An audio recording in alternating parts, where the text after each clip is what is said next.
Iran மீதான அமெரிக்க இஸ்ரேலிய இணைந்த தாக்குதல்களை நியாயப்படுத்திய அமெரிக்க ஜனாதிபதி டொனால்ட் ட்ரம்ப் ஈரானின் அணுசக்தி திட்டம் அமெரிக்காவுக்கு அச்சுறுத்தலாக மாறியமையினாலேயே குறித்த நடவடிக்கை ஆரம்பிக்கப்பட்டதாகவும் தெரிவித்தார்.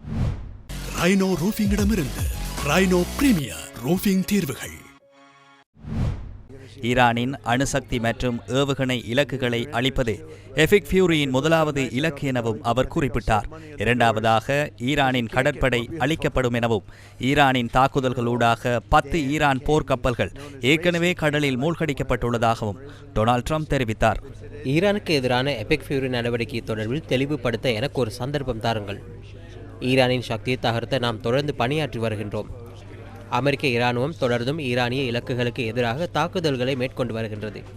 இது உண்மையில் நாம் மேற்கொண்ட பெரிய நடவடிக்கை. இதற்கு பின்னால் ஒரு தொடர்ச்சியான பாரிய திட்டம் காணப்பட்டது. அதனாலேயே எமக்கு ஈரானிய ஆட்சியை வெற்றிகரமாக தகர்க்க முடிந்தது.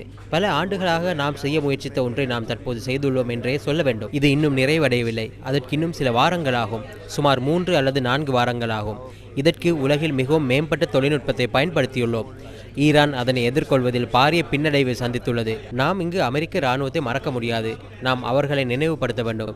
எம்மிடம் வலுவான சக்தி வாய்ந்த இராணுவம் உள்ளது. அது ஏனைய நாடுகளை விட சக்தி வாய்ந்தது என்பதை இந்த முழு உலகமும் அறிந்திருக்கின்றது. பயங்கரவாதத்தை ஆதரிக்கும் உலகின் முன்னணி நாடு ஈரான். ஈரான் ஒருபோதும் அணு ஆயுதத்தை பெறாதென நான் உறுதியளிக்கின்றேன். அமெரிக்க ஜனாதிபதி ஈரானுக்கு எதிரான நடவடிக்கைகளை தீவிரப்படுத்தி வரும் நிலையில் எபிக் ஃபியூரி நடவடிக்கையினால் 6 அமெரிக்க வீரர்கள் கொல்லப்பட்டதாக சர்வதேச ஊடகங்கள் செய்தி வெளியிட்டுள்ளன. இன்று காலை மத்திய கிழக்கிலிருந்து வெளியான தகவல்களின் அடிப்படையில் ஈரானிய அரச ஊடக அமைப்பான IRIB மீது இஸ்ரேல் தாக்குதல்களை ஆரம்பித்துள்ளது. எனினும் ஒளிபரப்பு நடவடிக்கைகள் தொடர்ந்து முன்னெடுக்கப்பட்டு வருவதாக சர்வதேச செய்திகள் குறிப்பிடுகின்றன. ரெட் கிரசன்ட் அமைப்பு வெளியிட்ட தரவுகளின்படி அமெரிக்க இஸ்ரேலிய தாக்குதலில் உயிரிழந்த ஈரானியர்களின் எண்ணிக்கை 555 ஆகும். இதனிடையே மத்திய கிழக்கில் 15 நாடுகளில் உள்ள தனது குடிமக்களை உடனடியாக வெளியேறுமாறு அமெரிக்க வெளியுறவுத்துறை அறிக்கை வெளியிட்டுள்ளது.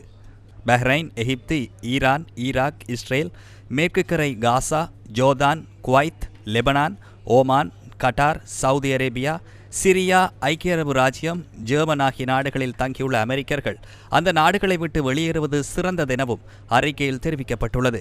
இதனிடையே கட்டார் 2 ஈரானிய போர் விமானங்களை நேற்றிரவு சுட்டு வீழ்த்தியுள்ளது.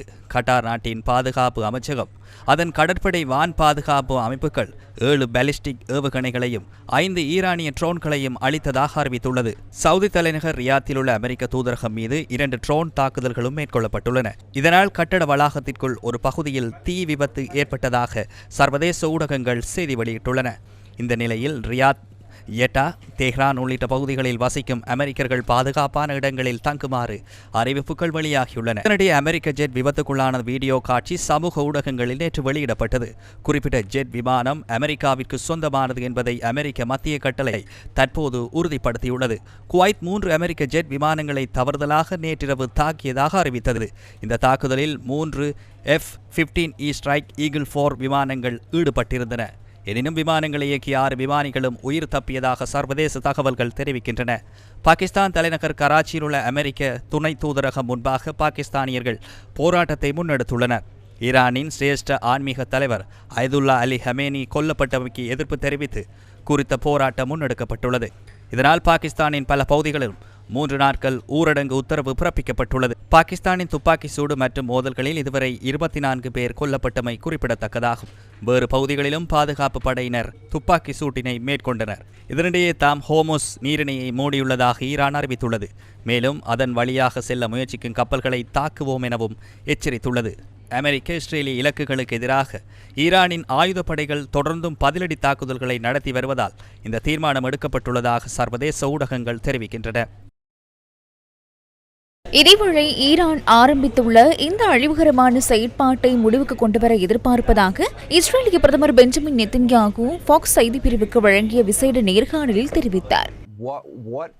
இப்போது நிலைமை மிகவும் பயங்கரமானதாக காணப்படுகின்றது. இதுவரையில் பல உயிர்கள் பறிபோயுள்ளன. இப்போது இந்த நேரத்தில் நீங்கள் எதிர்பார்ப்பது என்ன?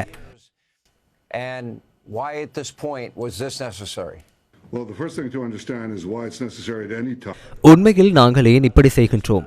இவ்வாறான விடயம் நாங்கள் ஆரம்பித்த ஒன்று அல்ல. ஈரான் தொடங்கிய மோசமான செயற்பாட்டை நாங்கள் அளித்தோம். அதனை மேற்கொள்ள அமெரிக்கா எங்களுக்கு மிக சிறந்த ஆதரவை வழங்கியது. 40 வருடங்களுக்கு மேலாக ஈரான் நடத்தி சென்றது ஒரு நல்ல அரசாங்கம் கிடையாது. இந்த விடயங்களை நிறுத்த வேண்டும். இவற்றை முழுமையாக நிவர்த்தி செய்ய வேண்டும். They bomb your embassies,